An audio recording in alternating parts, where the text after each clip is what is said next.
ಸ್ನೇಹಿತರೆ ನಮಸ್ಕಾರ. ನಾನು ರವೀಂದ್ರ ಜೋಶಿ. ಸೋಮವಾರ ಬೆಳಗಿನ ಸಂಚಿಕೆಗೆ ಹಾರ್ದಿಕವಾದ ಸ್ವಾಗತ. ವಾರದುದ್ದಕ್ಕೂ ಇನ್ನು ಭೋರ್ಗರೆಯುವಂತಹ ವಿಷಯಗಳ ಜಲಪಾತ. ಪ್ರಾರಂಭದಲ್ಲಿ ಇವತ್ತು ಮೊದಲ ಸಂಚಿಕೆಯಲ್ಲಿ ಬಹಳ ಆಸಕ್ತಿಕರ ವಿಚಾರವೊಂದನ್ನು ತಮಗೆ ಹೇಳ್ಬಿಡ್ತೀನಿ. ನಾವು ಏನನ್ನು ನಿರೀಕ್ಷೆ ಮಾಡಿದ್ವೋ ಅದು ಆಗೇ ಹೋಯಿತು. ಏನು ಹಂಗಂದರೆ, ಬಿಹಾರದ ಚುನಾವಣೆ ಮತ್ತೆ ಸುಪ್ರೀಂ ಕೋರ್ಟ್ ಅಂಗಳಕ್ಕೆ ಬಂದು ಬಿದ್ದಿದೆ. ಇದನ್ನು ನಾವು ನಿರೀಕ್ಷೆ ಮಾಡಿದ್ವಿ ನೀವು. ಆದರೆ ಒಂದು ವಿಷಯವನ್ನು ತಮ್ಮನ್ನ ಹೇಳಿದ್ದೆ, ಏನಂತಂದರೆ ಯಾವುದೇ ಚುನಾವಣೆಗಿಂತ ಮುಂಚೆ ಚುನಾವಣಾ ಆಯೋಗಕ್ಕೆ ಮತದಾರರ ಪಟ್ಟಿಯ ಪರಿಷ್ಕರಣೆ, ತಿದ್ದುಪಡಿ ಅಥವಾ ಸಂಪೂರ್ಣ ಹೊಸ ಮತದಾರರ ಪಟ್ಟಿಯನ್ನು ಮಾಡುವಂಥ ಸಂಪೂರ್ಣ ಅಧಿಕಾರ ಇದೆ. 124(1) ಪ್ರಕಾರ, ಅನುಚ್ಛೇದದ ಪ್ರಕಾರ ಇಂಥದೊಂದು ಅಧಿಕಾರವನ್ನು ಸ್ವಾಯತ್ತ ಸಂಸ್ಥೆಯಾದ ಚುನಾವಣಾ ಆಯೋಗಕ್ಕೆ ನಮ್ಮ ಸಂವಿಧಾನ ನೀಡಿದೆ. ಹೀಗಾಗಿ ಇದು ಕೋರ್ಟಿನಲ್ಲಿ ನಿಲ್ಲಲಾರದು ಅಂತ. ಆದರೆ ಬಂದು ನಿಂತಿರೋರು ಘಟಾನುಘಟಿ ವಕೀಲರು. ಈಗ ಆ ಕಡೆ ಪ್ರಶಾಂತ್ ಭೂಷಣ್, ಈ ಕಡೆ ಅಭಿಷೇಕ್ ಮನು ಸಿಂಘ್ವಿ, ಕಪಿಲ್ ಸಿಬಲ್ಲು. ಇದ್ರ ಮಧ್ಯೆ ತೂರ್ಕೊಂಡವ್ರು ಇನ್ನಿಬ್ಬರು. ಅವ್ರು ಯಾರಪ್ಪ ಅಂತಂದ್ರೆ, ಒಂದು ಮಹುವಾ ಮೊಯ್ತ್ರಾ, ಪಶ್ಚಿಮ ಬಂಗಾಳದ ಸಂಸತ್ ಸದಸ್ಯೆ. ಇನ್ನೊಬ್ಬ ಆತ ಯೋಗೇಂದ್ರ ಯಾದವ್. ಇದ್ರ ಜೊತೆ ADR ಎನ್ನುವಂಥ ಒಂದು NGO ಸಂಸ್ಥೆ. ಮಹುವಾ ಮೊಯ್ತ್ರಾಗೂ ಈ ಬಿಹಾರದ ಚುನಾವಣೆಗೂ ಏನು ಸಂಬಂಧ ಅಂತ ನನಗಂತೂ ಅರ್ಥ ಆಗ್ತಾ ಇಲ್ಲ. ಇದೇನಾದರೂ ಪಶ್ಚಿಮ ಬಂಗಾಳದಲ್ಲಿ ಆ ರೀತಿ ವಿದ್ಯಮಾನ ನಡೆದಿದ್ದರೆ ಆವಾಗ ಈಕೆ ಸಾರ್ವಜನಿಕ ಹಿತಾಸಕ್ತಿ ಮೊಕದ್ದಮೆ ಹಾಕಿದರೆ ತನ್ನದೇ ರಾಜ್ಯದ ವಿಚಾರ ಅಂತ ಹೇಳ್ಬೋದಿತ್ತು. ಆದರೆ ಈಕೆ ಈಗ ಕೋರ್ಟಿಗೆ ಹೋಗಿದ್ದು ಬಿಹಾರದ ಚುನಾವಣೆಗೆ ಸಂಬಂಧಪಟ್ಟ ಹಾಗೆ. ವಿಷಯ ತಮಗೆಲ್ಲ ಗೊತ್ತಿದೆ. ಬಿಹಾರದಲ್ಲಿ ನವಂಬರ್-ಡಿಸೆಂಬರಲ್ಲಿ ಚುನಾವಣೆ ಇದೆ. ಅದಕ್ಕೆ ಪೂರ್ವಭಾವಿಯಾಗಿ intensive revision of voters list ಅಂತ ಮಾಡ್ತಾ ಇದ್ದಾರೆ. ಈ ವೋಟರ್ ಲಿಸ್ಟ್ ಪ್ರಕಾರ 4,80,00,000 ಜನರ ಮತದಾರರ ಪಟ್ಟಿಯ ನವೀಕರಣ ಆಗತ್ತೆ. ಇದಕ್ಕಾಗಿ ಈಗಾಗಲೇ ಸುಮಾರು 1,00,000 ಜನ ವಾಲಂಟಿಯರ್ಸು ಕೆಲಸ ಮಾಡ್ತಾ ಇದ್ದಾರೆ. BLOಗಳಿದ್ದಾರೆ ಇದರಲ್ಲಿ, ಬೂತ್ ಲೆವೆಲ್ ಆಫೀಸರ್ಸು. NCC ವಾಲಂಟಿಯರ್ಸ್ನ ಬಳಸಲಾಗ್ತಾ ಇದೆ, NSS ಅವ್ರು ಬಳಸಲಾಗ್ತಾ ಇದೆ, ಸರ್ಕಾರಿ ಶಿಕ್ಷಕರನ್ನ ಬಳಸಲಾಗ್ತಾ ಇದೆ. ಇಡೀ ಒಂದು ವ್ಯವಸ್ಥೆ ಅದಕ್ಕಾಗಿ ಕೆಲಸ ಮಾಡ್ತಾ ಇದೆ. ಸುಮಾರು 1,00,000 ಜನರ ಮಾಹಿತಿಯನ್ನು ಈಗಾಗಲೇ ಪಡೆಯಲಾಗಿದೆ ಅಂತ ಬಿಹಾರದ ಸರ್ಕಾರ ಹೇಳಿದೆ, ಚುನಾವಣಾ ಆಯೋಗ ಹೇಳಿದೆ. ಬಿಹಾರದಲ್ಲಿ ಸುಮಾರು ಒಂದು 10 ದಿವಸದಿಂದ 11 ದಿವಸ ಇದರ ಪ್ರಕ್ರಿಯೆ ನಡೆಯುತ್ತೆ ಅಂತ ನಿರೀಕ್ಷೆ ಮಾಡಲಾಗಿತ್ತು. ಆದರೆ ಇವತ್ತು ಟೆಕ್ನಾಲಜಿ, ತಾಂತ್ರಿಕತೆ ಬಹಳ ಮುಂದೆ ಹೋಗಿರೋದ್ರಿಂದ, ಅತ್ಯಾಧುನಿಕ ಆಗಿರೋದ್ರಿಂದ ಒಂದು ವಾರದಲ್ಲಿ ಇಡೀ ಪ್ರಕ್ರಿಯೆ ಮುಗಿದು ಹೋಗುತ್ತೆ ಅಂತ ನಿರೀಕ್ಷೆ ಮಾಡಲಾಗ್ತಾ ಇದೆ. ಆದರೆ ಅವಧಿಯನ್ನು 3 ತಿಂಗಳ ಕಾಲ ಕೊಡಲಾಗಿದೆ. ಸೆಪ್ಟೆಂಬರ್ 3ರವರೆಗೂ ಇದೆ. ಎಷ್ಟು ಚೆನ್ನಾಗಿ ಮಾಡಲಾಗಿದೆ ಅಂತಂದರೆ, ಮೊದಲೇ ಬಾರಿಗೆ ನಿಮ್ಮ ಮನೆಗೆ BLO ಬರ್ತಾರೆ, ಬೂತ್ ಲೆವೆಲ್ ಆಫೀಸರ್ಸ್. ಪ್ರತಿಯೊಬ್ಬರಿಗೂ ಪ್ರತ್ಯೇಕವಾದಂಥ ಅಪ್ಲಿಕೇಶನ್ ಕೊಡ್ತಾರೆ. 1ನೇ ಸಲ ಸಿಗಲಿಲ್ಲ ಅಂದರೆ 2ನೇ ಸಲ ಬರ್ತಾರೆ. 2ನೇ ಸಿಗಲಿಲ್ಲ, ಸಿಗಲಿಲ್ಲ 3ನೇ ಸಲ ಬರ್ತಾರೆ. ಅದಾದ ಮೇಲೆ ನೀವು ಒಂದು ಕಚೇರಿಗೆ ಹೋಗಿ ನೀವು ಊರಲ್ಲೇ ಇರಲಿಲ್ಲ ಅಂತ ಹೇಳಿರಿ 3 ಸಲ ಬಂದಾಗ ಒಂದು ಕಚೇರಿ ವಿಳಾಸವನ್ನು ಕೊಡಲಾಗ್ತದೆ. ಅಲ್ಲಿಗೆ ಹೋಗಿ ನಿಮ್ಮ ಫಾರ್ಮನ್ನು ಕೊಡ್ಬೋದು. ಅದಿಲ್ಲ ಅಂದರೆ ನೀವು ಆನ್ಲೈನ್ನಲ್ಲಿ ಫಿಲಪ್ ಮಾಡ್ಬೋದು. ಇಷ್ಟೆಲ್ಲ ಅವಕಾಶಗಳನ್ನು ಮಾಡಿಕೊಡಲಾಗಿದೆ. ಸೆಪ್ಟೆಂಬರ್ 3ರ ಗಡುವನ್ನು ಕೊಡಲಾಗಿದೆ. ಆದರೆ ವಿಪಕ್ಷದವರಿಗೆ ಆಗಿರುವಂಥ ಅತಿ ದೊಡ್ಡ ಸಮಸ್ಯೆ ಏನಪ್ಪ ಅಂತಂದರೆ, ಲಕ್ಷಾಂತರ ಕೋಟ್ಯಾಂತರ ಜನ ಮತದಾರರು ತಮ್ಮ ಹಕ್ಕನ್ನು ಕಳ್ಕೊತಾರೆ. ನೋಡಿ, ಪ್ರತಿ ಬಾರಿ ಚುನಾವಣೆಯ ಸಂದರ್ಭದಲ್ಲಿ ಒಂದಿಲ್ಲೊಂದು ವಿಷಯವಾಗಿ ಈ ರೀತಿಯಾದಂಥ ರಾದ್ಧಾಂತ ಮಾಡುವಂಥ ಮನಸ್ಥಿತಿಯಲ್ಲಿ ಎಲ್ಲ ಪಕ್ಷಗಳಿದ್ದಾವೆ. ಗೊಂದಲವನ್ನು ಸೃಷ್ಟಿ ಮಾಡೋದು. ಸುಪ್ರೀಂ ಕೋರ್ಟ್ ಕಳೆದ ಬಾರಿ ಈ ಮಾತನ್ನು ಹೇಳಿತ್ತು. ನೀವು ಗೊಂದಲವನ್ನು ಸೃಷ್ಟಿ ಮಾಡ್ತಾ ಇದ್ರಿ ಚುನಾವಣೆಯ ಸಂದರ್ಭದಲ್ಲಿ, ಹಾಗೆಲ್ಲ ಮಾಡಕೂಡದು ಅಂತ ಸ್ಪಷ್ಟವಾದ ನಿರ್ದೇಶನವನ್ನು ಕೊಟ್ಟಿತ್ತು. ಆವಾಗ ಎಲೆಕ್ಟ್ರಾನಿಕ್ ವೋಟಿಂಗ್ ಮಷಿನ್ ಬಗ್ಗೆ ಇವರು ಹೋರಾಟ ನಡೀತಾ ಇತ್ತು. ಈಗ ಅದಲ್ಲ, ಚುನಾವಣಾ ಮತದಾರರ ಪಟ್ಟಿಯ ಬಗ್ಗೆಯೇ ಇವರ ಭಿನ್ನ ಮತ. ನೋಡಿ ಎಷ್ಟು ಅದ್ಭುತವಾದಂಥ ವ್ಯವಸ್ಥೆಯನ್ನು ಮಾಡಲಾಗಿದೆ ಅಂದರೆ, ಸುಮಾರು 11 ದಾಖಲಾತಿಗಳಲ್ಲಿ 1 ದಾಖಲಾತಿ ಕೊಡಿ ಸಾಕು ಅಂತ ಹೇಳ್ತಾರೆ. ನೀವು ಸರ್ಕಾರಿ ಎಂಪ್ಲಾಯಿ ಆಗಿದ್ದರೆ ಅದರ ಪ್ರತಿಯನ್ನು ಕೊಡಿ. ಸರ್ಕಾರಿ ಎಂಪ್ಲಾಯಿ ಅಲ್ಲ, ನಿವೃತ್ತಿ ಆಗಿದ್ದರೆ ನಿವೃತ್ತಿ ಪೆನ್ಷನ್ನದು ಒಂದು ಪಾಸ್ಬುಕ್ ಕೊಡಿ, ಅದರ ಪಾಸ್ ಶೀಟು ಏನೋ ಕೊಡಿ. ಅದಿಲ್ಲ, ನಿಮ್ಮ ಹೊಲ ಮಾಡ್ತಾಯಿದ್ರು, ಹೊಲ ಗದ್ದೆ ನಡೆಸ್ತಾ ಇದ್ದೀವಿ ಅಂದರೆ ಪಹಣಿಯ ಕಾಯ್ದೆ ಕೊಡಿ. ಅದಿಲ್ಲ, ನಿಮ್ಮ ವಂಶವೃಕ್ಷ ಇದೆ ಅಂದರೆ ಅದನ್ನು ಕೊಡಿ. ನಿಮ್ಮ ಮನೆ ಇದೆ ಅಂದರೆ ಮನೆಯ ದಾಖಲಾತಿ ಕೊಡಿ.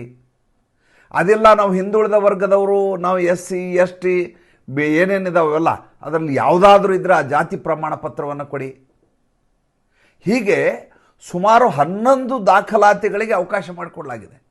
11ರಲ್ಲಿ ಒಂದನ್ನು ಕೊಟ್ಟರೆ ಸಾಕು ಆಗೋಗ್ಬಿಡುತ್ತೆ. ಆದರೆ ಆ ಒಂದು ದಾಖಲಾತಿಯನ್ನು ಕೊಡಲಿಕ್ಕೂ ಕೂಡ ವಿಪಕ್ಷದವರು ಸಿದ್ಧರಿಲ್ಲ, ಈ ರೀತಿ ಕೊಡಲಿಕ್ಕಾಗೋದಿಲ್ಲ ಅಂತ ಹೇಳಿದ್ರು.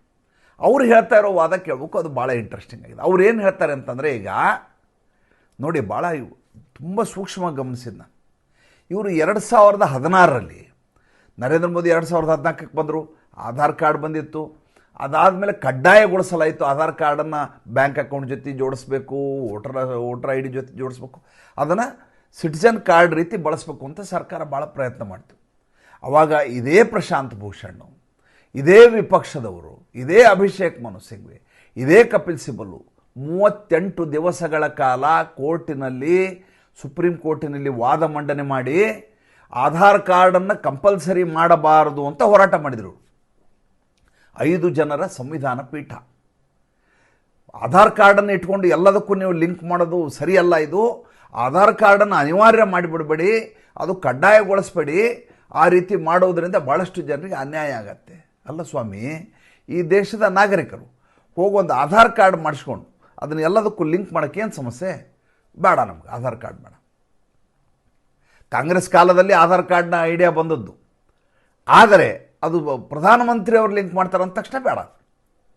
ಕೊನೆಗೆ 3-2 ಇದರಲ್ಲಿ 3 ಜನ ಜಡ್ಜ್ಗಳು ಇದು ಬೇಡ ಅಂದರು, 2 ಜನ ಬೇಕು ಅಂದರು. ಆ ತೀರ್ಪಿನಲ್ಲಿ ಇದನ್ನು ಆಧಾರ್ ಕಾರ್ಡನ್ನು ಸಿಟಿಜನ್ ಕಾರ್ಡ್ ಅಂತ ಒಪ್ಪಿಗೆ ಮಾಡಲಿಕ್ಕೆ ಆಗೋದಿಲ್ಲ, ಎಲ್ಲದಕ್ಕೂ ಅದೇ ಕಡ್ಡಾಯ ಅಂತ ಮಾಡಿಕೊಡೋದು ಅಂತ ತೀರ್ಪು ಬಂದುಬಿಡ್ತು. ಅಲ್ಲಿಗೆ ಆಧಾರ್ ಕಾರ್ಡ್ಗೆ ತರ್ಪಣ ಬಿಟ್ಟಾಯಿತು, ಎಳ್ಳು ನೀರು ಬಿಟ್ಟಾಗೋಯ್ತು. ಈಗ ಬಿಹಾರದ ಚುನಾವಣೆಯ ಸಂದರ್ಭದಲ್ಲಿ ಆಧಾರ್ ಕಾರ್ಡ್ ಹೊಂದಿದ್ರೆ ಸಾಕು, ಅವರಿಗೆಲ್ಲ ಮತದಾರರ ಪಟ್ಟಿಯಲ್ಲಿ ಇರೋ ಹಾಗೆ ನೋಡಿಕೊಳ್ಳಿ, ಆಧಾರ್ ಕಾರ್ಡೇ ಅವರ ಸಿಟಿಜನ್ಶಿಪ್ನ ಸಾಕ್ಷಿ ಅಂತ. ಉಲ್ಟಾ ಅದೇ ಜನ ಯಾರು ಅವತ್ತು ಕೋರ್ಟ್ ಹೋಗಿದ್ರಲ್ಲ, ಅವರೇ ಈಗ ಹೇಳ್ತಾ ಇದ್ದಾರೆ ಆಧಾರ್ ಕಾರ್ಡನ್ನೇ ನೀವು ಕಡ್ಡಾಯ ಅಂತ ಮಾಡಿಬಿಡಿ. ಅಲ್ಲ ರೀ, ಜಾತಿ ಜನಗಣತಿ ಆಗಿದೆ ಬಿಹಾರದಲ್ಲಿ, ಜಾತಿ ಪತ್ರ ಇಲ್ಲದೆ ಯಾವ ಜಾತಿ ಜನಗಣತಿ ನಡೀತಾ? ಆವಾಗ ಇದೇ ನಿತೀಶ್ ಕುಮಾರ್ ಮುಖ್ಯಮಂತ್ರಿ ಆಗಿದ್ದರು, ಇದೇ ತೇಜಸ್ವಿ ಯಾದವ್ ಉಪಮುಖ್ಯಮಂತ್ರಿ ಆಗಿದ್ದರು. ಸರ್ಕಾರವನ್ನು ಭಾರತೀಯ ಜನತಾ ಪಾರ್ಟಿಯನ್ನು ತೊರೆದು ನಿತೀಶ್ ಕುಮಾರ್ ತೇಜಸ್ವಿ ಯಾದವ್ ಜೊತೆ ಕೈ ಜೋಡಿಸಿದರು. ಸುಪ್ರೀಂ ಕೋರ್ಟ್ ಹೇಳ್ತೀವಿ, ಭಾರತೀಯ ಜನತಾ ಪಾರ್ಟಿ ಹೇಳ್ತು ಜಾತಿ ಜನಗಣತಿ ಮಾಡುವ ಕೆಲಸ ಕೇಂದ್ರದ್ದು, ರಾಜ್ಯ ಸರ್ಕಾರ ಮಾಡೋ ಹಾಗಿಲ್ಲ ಅಂತ ಹೇಳ್ತೀವಿ. ನಿತೀಶ್ ಕುಮಾರ್ ಹಠ ಮಾಡಿದರು, ತೇಜಸ್ವಿ ಯಾದವ್ ಕೈ ಜೋಡಿಸಿದರು. ನಾವು ಜಾತಿ ಜನಗಣತಿ ಮಾಡ್ತಾ ಇಲ್ಲ, ಸಮೀಕ್ಷೆ ಮಾಡ್ತೀವಿ ಅಂತ ಸುಳ್ಳು ಹೇಳಿದರು. ಹಾಗಾದರೆ ನೀವು ಆವಾಗ ಯಾರ್ದು ಜಾತಿ ಜನಗಣತಿ ಜಾತಿ ಪತ್ರವನ್ನು ನೋಡಲಾರ್ದೆ, ಕ್ಯಾಸ್ಟ್ ಸರ್ಟಿಫಿಕೇಟ್ ನೋಡಲಾರ್ದೆ ಜಾತಿ ಜನಗಣತಿ ಮಾಡಿದ್ರಾ? ಹೇಳಬೇಕಲ್ವ ಈಗ ಅದನ್ನ. ಈ ದೇಶದಲ್ಲಿ 108 ಸವಲತ್ತುಗಳಿದ್ದಾವೆ. ರೈತರಿಗೆ ಸವಲತ್ತಿದ್ದಾವೆ, ಎಸ್ ಸಿಗಳಿಗೆ ಸವಲತ್ತಿದ್ದಾವೆ, ಎಸ್ ಟಿಗಳಿಗೆ ಸವಲತ್ತಿದ್ದಾವೆ, ಬುಡಕಟ್ಟು ಜನಾಂಗದವರು ಸವಲತ್ತಿದ್ದಾವೆ, ಹಿಂದುಳಿದ ವರ್ಗದವರು ಸವಲತ್ತಿದ್ದಾವೆ. ಅವರೆಲ್ಲ ಜಾತಿ ಪತ್ರ ಮಾಡಿಸ್ತಾರೋ ಮಾಡಿಸಲ್ವ? ಮಾಡಿಸಿದ್ರೆ ಅದನ್ನು ಕೊಡೋಕ್ಕೆ ಏನು ಸಮಸ್ಯೆ ಇವರಿಗೆ? ಅದು ಯಾವುದೂ ಬೇಡ, ನಿಮ್ಮ ತಂದೆ ವೋಟರ್ ಐ ಡಿಯನ್ನು ಹೊಂದಿದ್ದರೆ, ಮತದಾರನಾಗಿದ್ದರೆ, ತದನಂತರ ಇರುವಂಥ ನೀವು ಅದನ್ನು ತೋರಿಸಿ ಮತದಾನ ಪತ್ರದಲ್ಲಿ ನಿಮ್ಮ ಹೆಸರು ಸೇರಿಸ್ಕೋಬೋದು. ಮತದಾರರ ಪತ್ರದಲ್ಲಿ ಅದಕ್ಕಿಂತ ಅವಕಾಶ ಇನ್ನೇನು ಸಿಗ್ಲಿಕ್ಕೆ ಸಾಧ್ಯನೇ? 2003ರಲ್ಲಿ ಆಗಿರೋದು 22 ವರ್ಷ ಆಗಿಲ್ಲ, ಅಲ್ಲಿಗೆ ಒಂದು ತಳಿ ಬಂದು ಹೋಗ್ಬಿಟ್ಟಿದೆ. 18 ವರ್ಷದ ಮತ್ತೊಂದು ಬ್ರೀಡ್ ಜನಾಂಗ ಈ ದೇಶದಲ್ಲಿ ಸೇರಿಕೊಂಡಿದೆ. ಅವ್ರಿಗೆ ಮತದಾನದ ಹಕ್ಕನ್ನು ಕೊಡಬಾರ್ದು ಹಂಗಾರೆ? ಇವರ ಸಮಸ್ಯೆ ಏನು ಅಂತಂದರೆ, ಕಳ್ಳತನದಿಂದ, ಮೋಸದಿಂದ, ವಂಚನೆಯಿಂದ, ಸರ್ಕಾರ ಕೈ ಜೋಡಿಸಿರುವುದರಿಂದ, ದಲ್ಲಾಳಿಗಳಿಂದ ರೋಹಿಂಗ್ಯಾಗಳಿಗೆ, ಬಾಂಗ್ಲಾದೇಶಿಗಳಿಗೆ ಬಿಹಾರದಲ್ಲಿ ಆಧಾರ್ ಕಾರ್ಡನ್ನು ಮಾಡಿಸ್ಕೊಡಲಾಗಿದೆ. ಆ ಆಧಾರ್ ಕಾರ್ಡ್ ಇದ್ದವ್ರಿಗೆಲ್ಲ ನೀವು ಕೊಡಿ ಅಂತ ಇವರ ಹಠ. ಅತಿ ಹೆಚ್ಚು ಈ ಬಾಂಗ್ಲಾದೇಶಿಗಳು ರೋಹಿಂಗ್ಯಾಗಳಿಂದ ಸಫರ್ ಆಗ್ತಾ ಇರುವಂಥ ರಾಜ್ಯಗಳು ಯಾವುವು? ಪಶ್ಚಿಮ ಬಂಗಾಳ, ಅಸ್ಸಾಮು, ಬಿಹಾರ.